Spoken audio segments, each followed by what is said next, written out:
प्रेक्षकांनो नमस्कार. ठरलं तर मग या मालिकेच्या आजच्या भागामध्ये नेमकं काय घडलं ते आपण जाणून घेऊयात. तर रविराज सायलीला म्हणतो, तू एवढी सेम टू सेम प्रतिमासारखी कशी ग?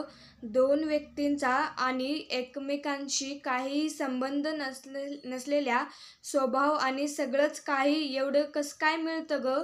असं कसं असू शकतं? रविराजनं असं म्हणल्याबरोबर प्रियाला घामच फुटते. प्रिया आता मनातल्या मनात म्हणते की या दोन व्यक्तींचा खूप जवळचा संबंध आहे. जर हे तुला समजलं तर माझी वाटच लागेल. आता प्रतिमा मेलेल्याचं नाटक म्हणून मला काहीतरी करावं लागेल असं ती म्हणते. अगं सायली बाळा, तू इथेच थांब आमच्यासोबत असं रविराज म्हणतो. तेव्हा प्रियाला खूप राग येतो. तर अर्जुनही म्हणतो, मला माहीत आहे नागराज काका आहेत तुझ्यासोबत, पण सिनियर म्हणून मी थांबतो तुझ्यासोबत. तेव्हा ठीक आहे म्हणून असं रविराज म्हणतो.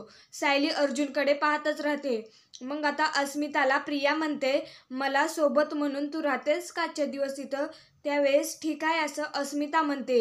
तेव्हा चला मग आता आम्ही निघतो असं म्हणून कल्पना, चल बाबा अश्विन आपण दोघं जण घरी जाऊयात. तेव्हा अश्विन ठीक आहे असं म्हणतो. सुमन म्हणते, बरं झालं तुम्ही दोघे जण इथे थांबलात, नाही तर तुम्ही सर्वजण गेला असतं तर हे घर आम्हाला खायला उठलं असतं. मी किचनमध्ये जाते आणि सर्वांसाठी काहीतरी बनवते असं सुमन म्हणते. तेव्हा सायली म्हणते, नाही सुमन काकू तुम्ही खूप थकला आहात, राहू द्या मी बनवते सगळ्यांसाठी काहीतरी असं म्हणून ती लगेच किचनकडे जाते. तेव्हा अर्जुन सायलीकडे खूप प्रेमाने पाहत असतो की किती मनापासून सर्वांची काळजी घेते. सायली आता किचनमध्ये गेल्यानंतर लगेच स्वयंपाकाची तयारी करत असते. त्याच वेळी आता सायलीला सारखं भास होत असतो की तिच्या कानावर ती सारखे शब्द पडत असतात की आई मला लाडू पाहिजे आत्ताच्या आत्ता असं म्हणून ती आता हट्ट करत असते.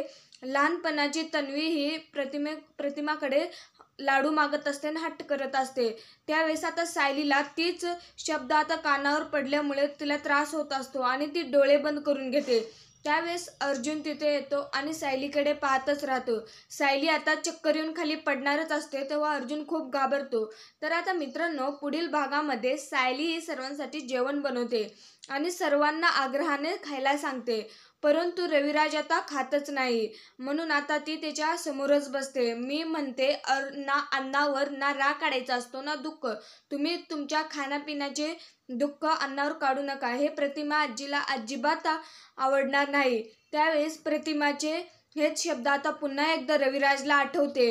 त्यावेळेस सायली आता रविराज समोर बसते आणि त्याला घास बसवते.